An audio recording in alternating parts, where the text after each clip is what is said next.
Good morning. This is May 15th at 9 o'clock in the morning. We have a follow-up call due to the popular demand of, hey, I wish I could have asked more questions on our last TeleClass Friday, May, May 10th, I guess. And so when we decided to look at that, we kind of called most of the people back and wanted to just kind of make sure that that was the consensus. And so we've got actually even more people on the call as we are coming on that weren't even last week, from what I understand. So we have our guest speaker on again with us, Daniel Troyer, as well as some of our MS centers, owner-operators, etc., Gene Krupp and Jonathan Keller. And I really look forward to this. There's a lot of interaction that can happen. Unfortunately, this one will be limited to 30 minutes, so we've got to really get started. But I'm going to start this process with Daniel on just a few notes to kind of get everyone started. So, Daniel, are you there? Yes. Can you hear me? Yes. Thank you, Daniel. Now, I know, Daniel, that this is not something you have done before. And what kind of questions are going to be asked, One of the things that we want to do this morning, Daniel, is to actually figure out and find out what not to do. That's perhaps about as much of a value to our listeners as it is what to do as such. But to go back just briefly and then kind of pick up with a question and answer period here, we would like to remind everyone, this is Daniel Troyer from Southern Illinois, who had been into some very intense farming. And I want to kind of lay this out a little bit. A few things I'd like to points that I feel like have some serious weight to them. We all know that economies of scale matter, especially when it comes to spreading your costs of overhead, just your operating scenarios, things that you got to do to make a business happen. And so this is kind of a neat picture of a small family farming operation that can still be quite profitable and so on without as much of an economy of scale that mainline agriculture is used to. We could talk about the fact that mainline agriculture is used to subsidies I realize that, a sensitive topic, I should have said. But at the end of the day, we're looking at making this work where a family operation can do this. There's plenty of operations out there that want to be on the farm, want to make this thing work, and we do want to keep the proper perspective in our financial world. If it's the only thing, it's been often said it's a wonderful servant and a absolute horrible master, this money thing is. But in order to be sustainable, we have to be profitable. It's just that we have to consider it in balance. That all being said, here's where I'm coming from. Daniel, would you mind describing your operation just a little bit so that we put this in context, and then we'll go to questions.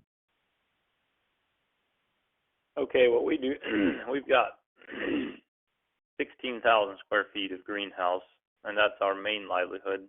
Obviously, it's not our only livelihood, but that is what finances our property and largely feeds our family. So we do a little over 50% of heirloom tomatoes in that greenhouse. This is a heated greenhouse, and the rest of it is hybrid red tomatoes, and it is strictly a tomato operation. So, like I said, we are into our 10th crop in this greenhouse. We own 45 acres here, and the rest of it, whatever we can plant hay into, we grow alfalfa and alfalfa grass mix. So that's basically our operation in a very brief description. Very good. Thank you, Daniel. All right, we're ready to entertain questions. So can we start with the first one? Does anyone have a question they'd like to ask?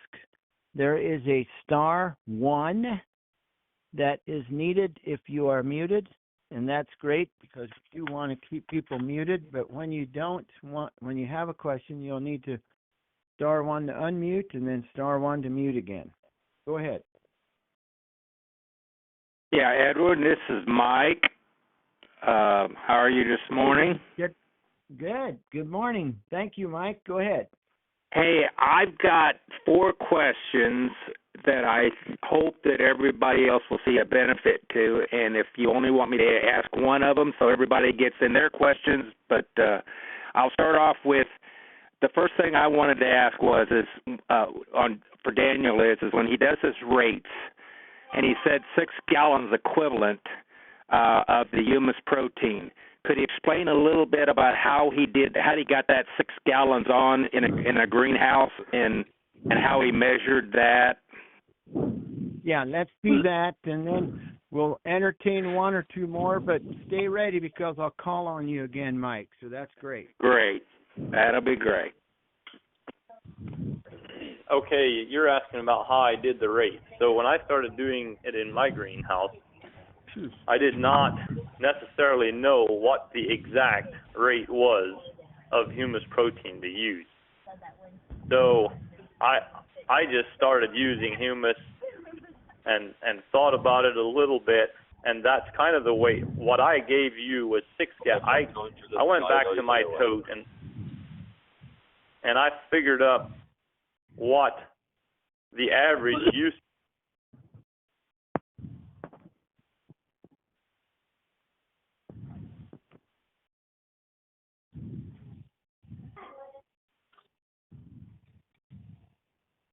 Yeah, I'm not sure if you're there, Daniel.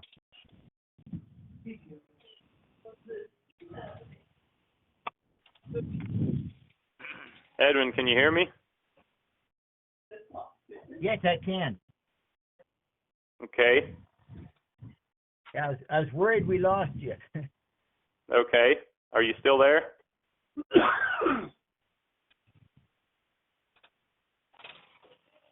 Edwin, can you hear me? Yes, go ahead. Go Okay. ahead. Go ahead. All right. So coming back to that rate question, I did not exactly know what the exact rate was. And to tell you the truth, I don't think the rate is as important as to keep on using it. So that was the average usage that I was using in my greenhouse, and I was applying 3 gallons per day into the stock tank, and then about 3 gallons of foliar.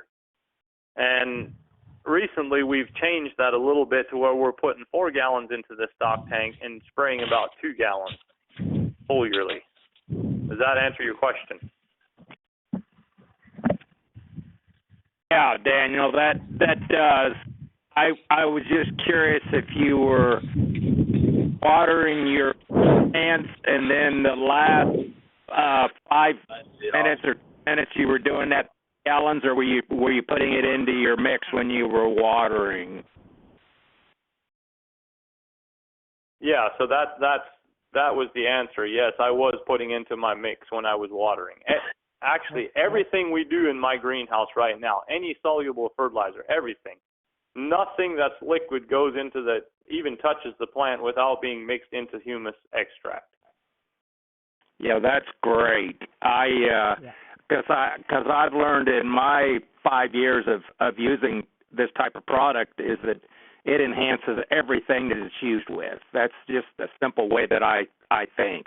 So and I also have learned that if I have a situation where I do the water and the humus together, I find that it dilutes a little bit the product. So I have started using the humus on the last go around as far as if I'm just watering for that day. So I don't know if that's helpful or if you think that's even necessary.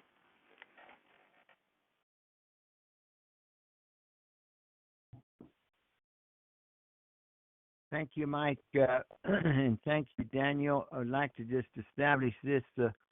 the stock rate. When he said he put 3 gallon in the stock tank, that is what he's pulling out of to actually run his irrigation water into his plant soil media. And so you could say drip tape, although it's a unique emitter system for each plant. So that's great. And then the rest of the 3 gallon for a total of 6 gallon is put on foliage. So thank you for clarifying that, Mike. And let's take another question.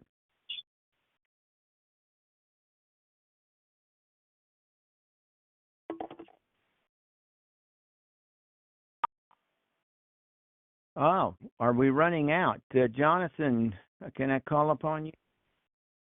This is Matthew Yoder, Cary Mills, Illinois. All right, go ahead, Matthew. Daniel, your comments about on the last call about your plants being at a high energy demand and that you would typically see a dump off after that. Are you talking about blossoms aborting? What is the dump off? And then also, could you describe energy? You saw that the plants were getting maxed out. They weren't keeping up with demand. And then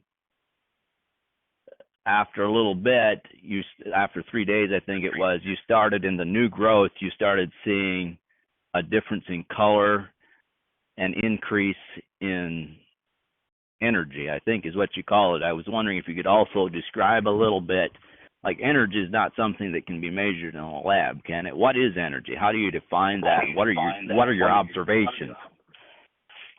Okay, that's a good question, and I like that's a really good question. It's okay when our plants first start in the greenhouse and you're fertilizing these little plants. We're really setting blossoms. I mean, so I don't know if you're familiar with how a tomato plant sets, and especially on a vine system. You're always setting flowers at the top. So you set a bloom, and then you set another 3 branches of leaves, and then another set of cluster of blossom, and it just keeps stack all the way up.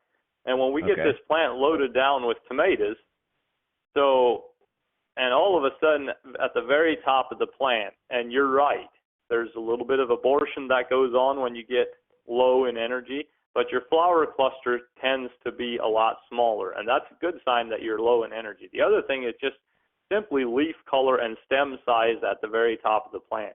If you've got good energy, your stem size should be stocky and tight. If that energy starts to be deficient, if I can say that right, that plant just kind of comes to a point where it stops growing. And once we've been doing this long enough, we kind of know, or I kind of know how many blossoms I want to set in a set week in order to maintain production.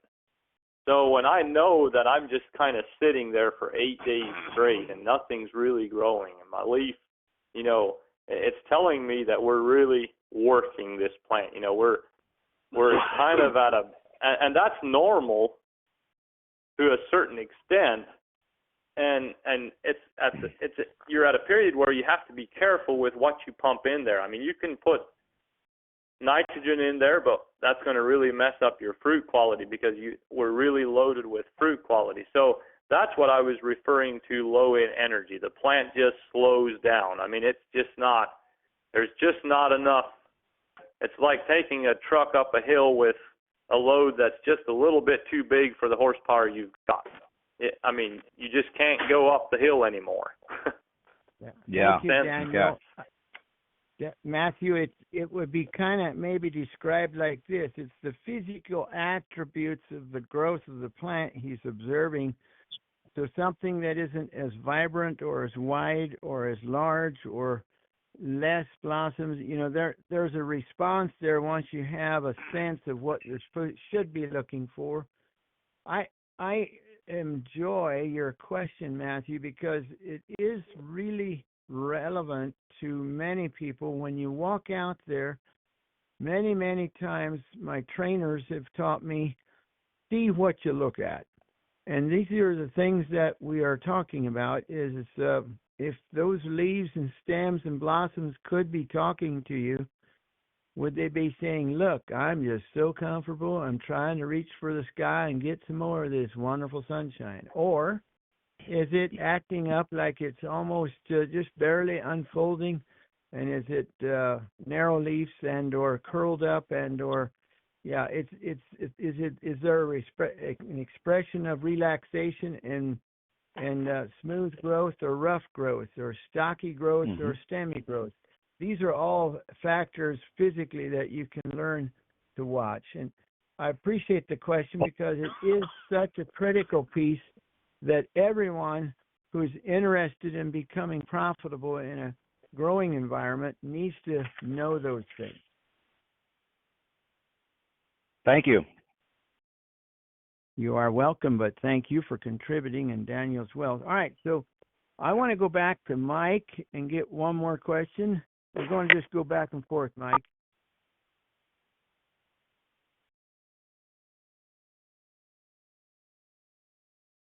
Any other beneficial, like biostimulant or anything else before you start using the humus protein? Or you just been using the NPK conventional fertilizers?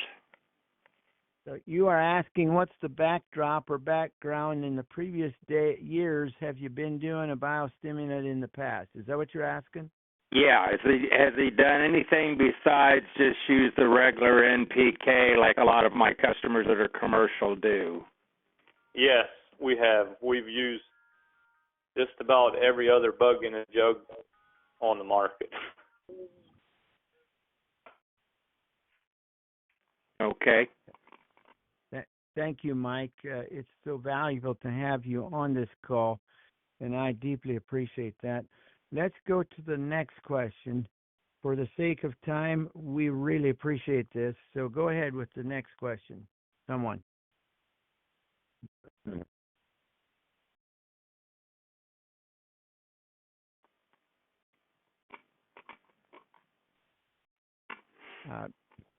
Gene or Jonathan, any one of you have anything to offer?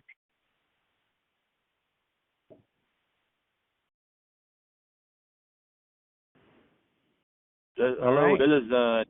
This is Dennis here with Peace Creek. All right. Yes, Dennis, go ahead.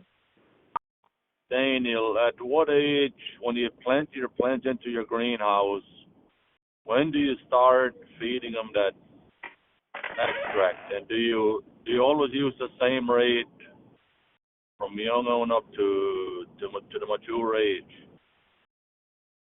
Okay, last year was the first year that I've used extract, and yes, when we were using the extract in the stock tank. Now this year was the first year I've ever full year sprayed extract. So to tell you the truth, I'm still learning how to use extract, but from what I've seen, I will definitely spray extract earlier than I did this year. Now what we were doing last year with the extract was putting it into the stock tank, and like I said, I really think from what I've seen with the extract usage in my greenhouse this year, I won't mix any fertilizer, any liquid that touches my plant's roots or leaves needs to be in humus extract. That's my opinion. Now, that's not saying that that's the right way to do it. I'm just sharing with what I've learned in my operation. But I really think that that's the way we're going to be using humus extract from here forth. If we've got a liquid that we want to put on our plant, humus extract will be the first ingredient in whatever we're doing, whether it's stock tank or spraying, from what the results we've seen this year using humus extract.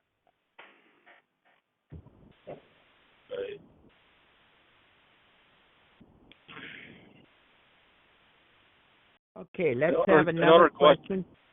Go ahead. Another question, Daniel. What about, where do you see your Brix level at? In normal years, our Brix level in the plant, now this is not in the fruit, we would be around 7 to 8. And that's in leaf analysis. Now, this year with spraying and putting humus extract on, we have been consistently getting readings of between 10 and 12. So we've definitely upped our Brix levels in the plant analysis. And to me, I know I've heard of a lot higher Brix than that, but to me, jumping the Brix from 8 to 12 that's fairly huge for me. Yeah. Especially under such a yield load that you have. Daniel, I would like to focus on one last piece here before our time is up. I want to make sure everyone caught the fact that in a potting soil with your what we call officially 5-gallon pots that contains 3.5 gallons of material, every winter when you transplant them in these pots, 1st of January, by the time March rolls around, you've done a lot of watering, and those that potting media just kind of settles down.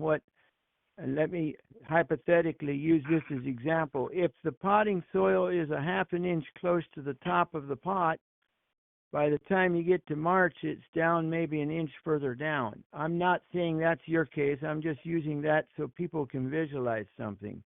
And then you notice that it expanded again. Would you mind? Let's go through that one more time. Well, obviously, when we put potting soil into the pots that we're growing in, that soil is obviously not saturated wet coming off the pile. So it's a fairly nice soil to work with. So if you can imagine kind of what the pot looks like, it's not full now. Water that pot down heavy and keep on watering it for a couple, 2 to 3 months, and it tends to settle, like Edwin said, maybe a 3/4 to an inch. You can definitely see the settling process. It becomes tighter. When we check for EC and pH in that pot, we have to, you dig your finger in there. I don't want to just test the top. I want to go down there deep where the plants or the roots are at. So it's hard. And what I've noticed with really using a lot of extract, and when I'm saying a lot of extract is the amount we were talking about, is that my potting soil actually came up to the level that we filled those pots, and I think I can truthfully say that a lot of my pots are higher than the level we filled. And when we dig into that thing with our hands to check that EC and the pH in that media, the soil is very loose. That was something that really amazed me. That's not something that I expected to happen. If somebody would have told me that, I would have kind of chuckled at that. And I'm okay if people laugh. I'm totally fine with that because I'm really enjoying what I do. Yeah, thank you for sharing that. Let's take another question, and then I'll go back to Mike.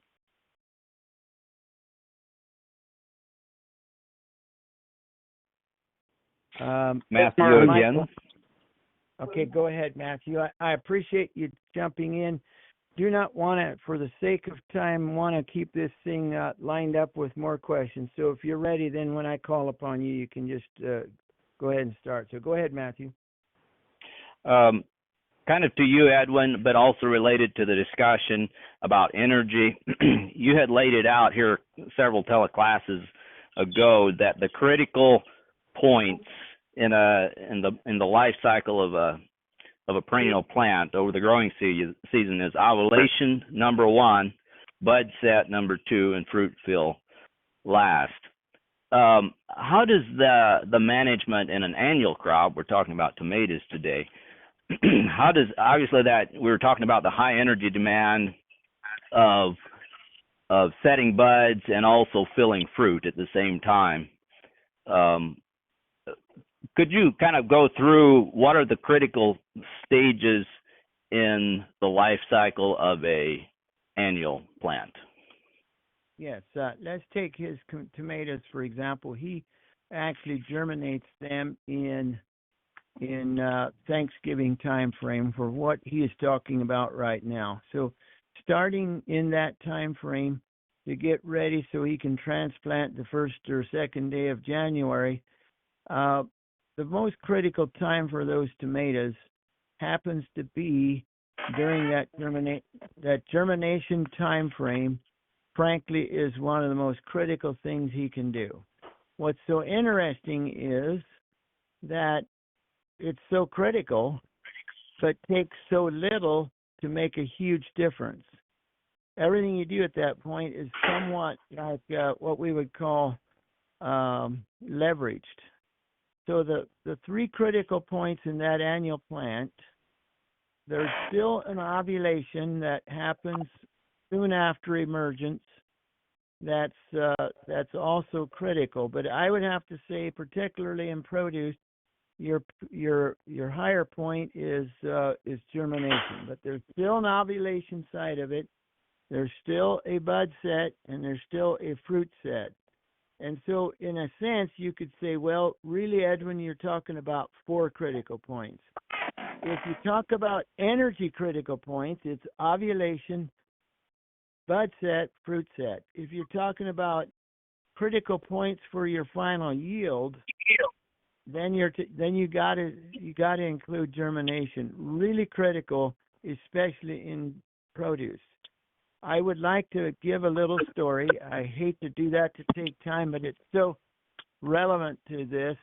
If everyone can imagine 2 different pots side by side, the one, we've done a really, really good job in germination, and when it emerges and goes to the second leaf, the one pot that we were not paying any attention to and did not do a good job of germination, it's just now spiking through, and yet the first pot has 2 leaves instead of just something coming through.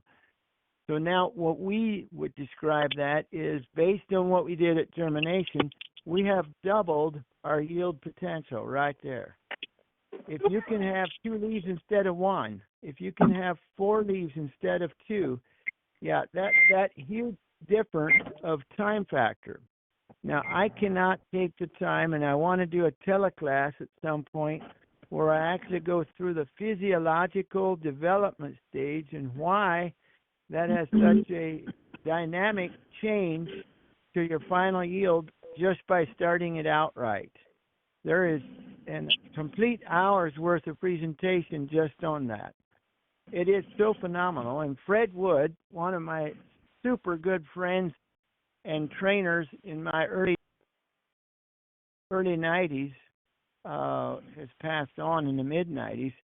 He really made that clear. He probably made that clearer to me than any other person, how that first germination cycle is your critical point if you really want to plan for success. So thank you, Matthew.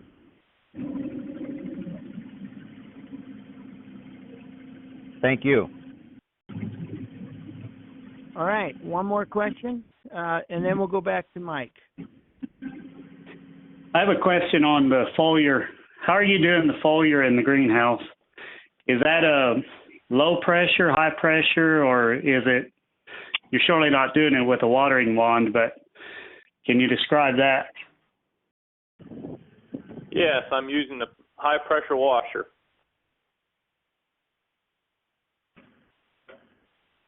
And okay, so the pressure, apparently the pressure is not affecting the humus extract in an adverse way. I wouldn't think so. That was one of my biggest questions when I had to use humus extract in spraying, and I have always used a pressure washer, and that's about 1,750 pounds pressure. And the reason we like that system is you can get really, really good coverage without soaking down your plant. So let us talk about that a little bit. Do you walk down your aisles? Do you make 1 or 2 rounds? What do you do to get your entire greenhouse? So we, for the most part, we walk 2 aisles in the greenhouse to spray the complete system. And what we do is we basically fill the greenhouse with a mist. And when I spray humus extract with N converter, the whole greenhouse smells like N converter when we're done. I mean, we've got a really sweet and then I go over a couple rows and I check what my coverage is on my plant. I wanted to see that plant. And what happens when you're using a pressure washer is it swirls, and you get not only the top side of the leaf, but you get the underside, you get the stems, you get tiny flower clusters, you get everything covered with what you're spraying. And I know that's a very good question. That's something I've talked about with a lot of different people. But so that's the way I started using humus extract. And once again, I'm not advertising this as the right way to spray humus extract. I'm just telling you this is the way we do it. I may have not caught it, Daniel. In my mind's eye, you're walking down the center of the greenhouse, and your wand is pointing over to your left, and you're walking all the way down, and then you come back, and your wand is pointing to the right. I'm No, just asking. We actually, I walk down the greenhouse with my pressure washer. It's on wheels, and I will spray both sides as I go. And then I'll walk to the next point, and I'll spray both. Basically, I'm taking a 25-foot swing both ways because I'm covering 50 feet per pass. My greenhouse is 110 feet wide. So we're spraying that 110 feet in 2 passes. So we're basically a sprayer that's covering 50 feet at a time. Okay. So does that mean you went down 2 different aisles? Yes, that means we went down 2 different aisles. That's correct. Got it. Thank you for that. Someone asked by texting me, what size nozzle on your pressure washer? Do you know? Do you have a GPM nozzle that you could tell us? Oh, if I had it here, I could. It's the green nozzle on a steel pressure washer. It is not a jet stream nozzle. It's a flat fan nozzle. So I can't exactly tell you what number that is because I don't have it with me, but it's not a jet stream nozzle. It's a fan nozzle. I actually want that. Okay, go ahead. Would you say that that's in that 2 to 3 gallon per minute range at 1,700 pounds pressure, or it's 1 gallon? 2.5. It's 2.5 gallons a minute. Okay, I think that's the information he's looking for. I appreciate that. And let's ask one last question for the sake of the audience. Are you pulling out of the stock tank, or are you pulling out of a separate tank? No, I'm pulling out of a separate tank. I am not pulling out of my stock tank. So I've got of a separate tank. Yeah. Yes. You've got your 3 gallon of extract in that separate tank. You know approximately how much water you're going to use, and you are literally pulling into your pressure washer out of that storage tank that's containing extract, and you're spraying it out there. Right, and I only mix up the amount of water I need for that day's spray. When I'm done, my tank is empty, and I know exactly how much water it takes to spray that, and so that's what I mix up. Yes. One more question. And obviously, go ahead. Obviously, when you're spraying a greenhouse, the hand of the master is going to definitely be, you are the calibration when you're spraying your greenhouse. You're not using a sprayer, you're not going certain miles per hour down that greenhouse, so you're going to have to get good at what you do. And you're going to have to figure out how you want to do that. So I'm not saying this is the right way to do it on your operation. I'm not making the recommendation here. I'm just saying this is the way we're doing it. Yeah. I think that's what people want to understand, and I do appreciate your comment. And yes, truly, it is your motivation to figure out what works for you that will count for everyone on this call. Your own motivation. I appreciate that. One more question that came through on a text group, and then I will go to Mike. Do we need to be concerned about reducing fertilizer rates is the question that came through. What would be your comment? You and I had this discussion, but would you mind repeating? Yes, if you're doing a foliar spray and you're using humus extract, you definitely need to cut your rate. I had a variety that we were having a little bit of a stress problem with, and it just seems like I couldn't pull that variety out of that. And finally, when we were doing humus extract, that was a variety that was a little more sensitive, and we just couldn't get that variety. Finally, I dropped all other foliar fertilizers that we were using literally ounces, and we started just spraying straight humus extract with a little bit of magnesium occasionally on that variety. And in about a week's time, we saw a difference. The leaves started flattening out. We had more of a John Deere green color instead of a cupped, stressed look. The leaf started flattening out and really looking like it wanted more sunshine. The plant looked healthier. And what my opinion was on that is I was over-fertilizing that crop, which is an easy thing to do, especially in intensive agriculture like we're in. We have had quite a bit of experience with over-fertilization. So definitely, yes, if you're foliar spraying with humus extract, my opinion is we need to cut rate. I like that answer. I was grinning because when you said John Deere green, I figured you were saying not Fendt green. I'm just kidding. Everyone on this as farmers, they like kind of that kidding around. So we'll let them have a little chuckle. All right, thank you so much, Mike. Would you go ahead and ask another one? Yeah, can you hear me okay, Edwin?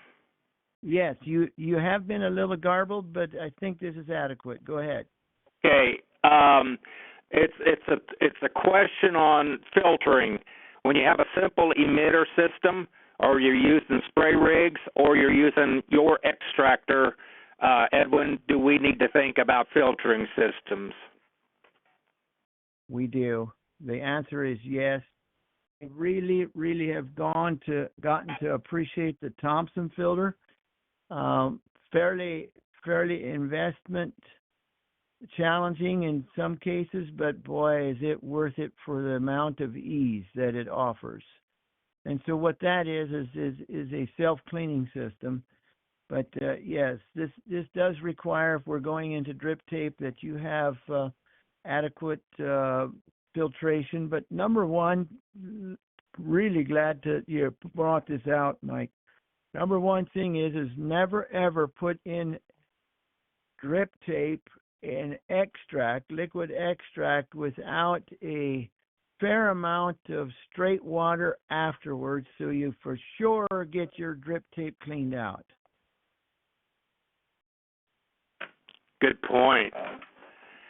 Edwin, this is something that I learn from my customers all the time, and I do my own greenhouses too.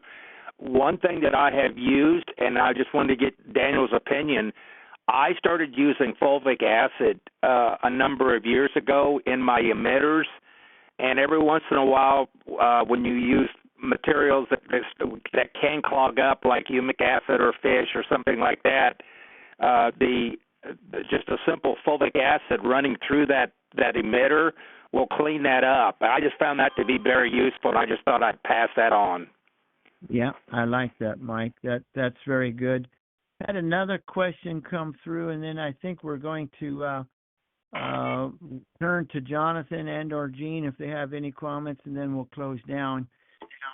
The question was asked, Daniel, is the humus extract diluted or straight product as a foliar? And no, I would answer that, and you can then comment that you actually put the humic extract in water, so you had enough material to go and cover your entire greenhouse with that pressure washer. So it was water and humus extract. And while we don't have time on this call, we do have a handle on the quality of the water that you have. It's not hard water. It's not water that's got nitrates in it. It doesn't have any of these negative growing points in this water, but is it not true that we are using the humus extract diluted with water so that the entire amount of of water and humus extract going out there. When you're done with your pressure washer over your entire greenhouse, you have got everything out of the tank into the air, so to speak. Is that right, Daniel? Yes. All right. Thank you so much for helping us clarify. These questions have been powerful.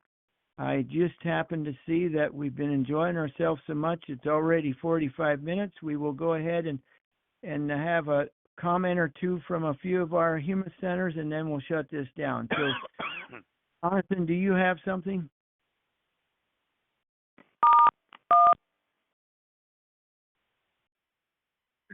Yeah, question that I would have is the comment on fulvic acid cleaning the lines out. What are your thoughts on putting that in with the liquid humus? There would be nothing wrong with it. I would probably be careful not to put too much with it, but there's nothing wrong having a little bit. Fulvic acid with humus extract, the fulvic acid it ends up becoming way more powerful than fulvic acid is by itself.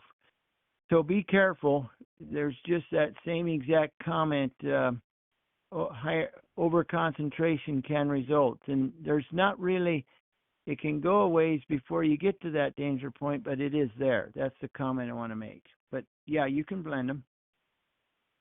Hey, Edwin, just 2 to 3% fulvic seems to be a safe area for the fulvic with your humus. Yeah, okay. Well, you would know that better than I would. Thank you for contributing, Mike. I appreciate that. Very good. Gene, do you have anything to mention? Can you hear me? All right. Yes. Yes. Yeah, this is Gene from Missouri. Daniel, could you maybe share? You did share this. I can't remember if it was about. You said something about the EC. You checked the EC and the pH daily, and then once you started using the humus extract, the pH in the extract was quite a bit higher in your desired range of your tomatoes, but the results in your medium was what you was looking for. Can you touch on that? Yes. In a greenhouse, in a growing media where we're at, with the amount of plant volume we have in that pot, we have a tendency to either be going up in pH or dropping the pH too low, and that all depends on what's happening with that plant. I mean, that plant regulates that pH. It can really spike that pH up, or I have seen it go as low as 4, and that's way too low. So and then you start seeing deficiencies, because when your pH is too low, you have deficiency, and when your pH is too high, you have deficiency, because you might have enough of whatever you need in that media, but if the pH isn't in the correct range, it's not going to be available. So we try to shoot for a 5.8 to 6.1 in our growing system. And with using humus extract, we have not had to do anything else to keep that thing exactly right at that growing point of pH. It just, humus extract seems to enable the plant to regulate that by itself. And I'm not going to try to explain that, but that's my experience. We're not using citric acid or a sulfuric acid to adjust pH. We're strictly using humus extract, and it seems to be working great. So not only was this focused, Daniel, on the fact that it brings the pH to your ideal level, I would like to emphasize the fact that it stays there. I think that's as important as anything you can say about this part. Right. Amen. Because if it stays there, then we're not seeing those deficiencies, and that's something we've seen. We're not seeing those deficiencies because of pH spikes or climbs. May I add to that, Daniel? Sure. Our experience is if your pH is fluctuating 1 pH higher, I guess we've got some interference here. I'm not sure who's not muted here. So what one pH does in this swing, let's go from 6.5 to 7, or from 6.5 to 5.5, or back and forth. That's a total of 2 numbers different. Since this is, I want to make sure everyone understands, if something moves from 6.5 to 7.5, or from 6.5 to 5.5, there are 10 times different activities to the 10th time differently. So that means the speed of the hydrogen ion is slowing up to 1/10 the speed, or speeding up to the 1/10 of the speed. Nobody necessarily maybe needs to know what that really means. What I'm trying to say is that it takes between 10 and 20 times more energy to feed the crop when you have many swings, especially over a week's time like that. If you have a stable pH, it takes a lot less, up to 20 times less energy to produce the same amount of produce. That's my point I'm making.